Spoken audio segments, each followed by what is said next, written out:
આમોદ કોટ જવાના રોડ ઉપર રાત્રિના સમયે આશરે 6 ફૂટ લાંબો મગર જોવા મળતા વન વિભાગે રેસ્ક્યુ કરી સલામત સ્થળે છોડ્યો હતો।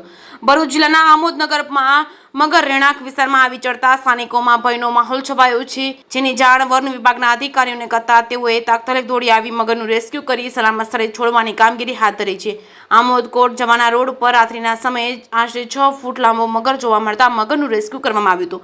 આમોદ કોટ જવાના રોડ ઉપર આમોદના કેટલાક યુવાનોને રાત્રિના સમયે મગર જોવા મળ્યો હતો, જેને તેમણે આમોદ રેન્જના ફોરેસ્ટ ઓફિસર રમેશભાઈ ચૌહાણને જાણ કરતા ફોરેસ્ટ ઓફિસર રમેશભાઈ ચૌહાણની સૂચના અને માર્ગદર્શન મુજબ forest Jashubhai Parmar, beat guard Anilbhai Padiyar, Bipin Parmar તેમજ નેચર સર્વિંગ ફાઉન્ડેશનના અંકિત પરમાર તથા જીવદયા કાર્યકર અનિલભાઈ ચાવડાને સાથે રાખી ભારે જહેમત બાદ મગરનું રેસ્ક્યુ કરવામાં આવ્યું હતું। જેકેએસ ગુજરાતી સાથે કેતન મહેતા, ભરૂચ।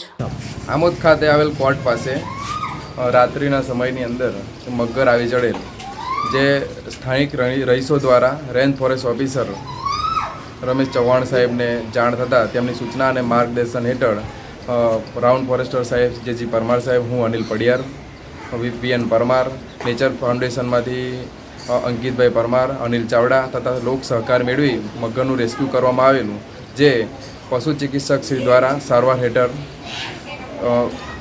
રાખવામાં આવેલ। સારવાર મેળવી તંદુરસ્ત અવસ્થામાં જાહેર થતાં તેને નૈસર્ગિક વાતાવરણમાં મુક્ત કરવામાં આવશે।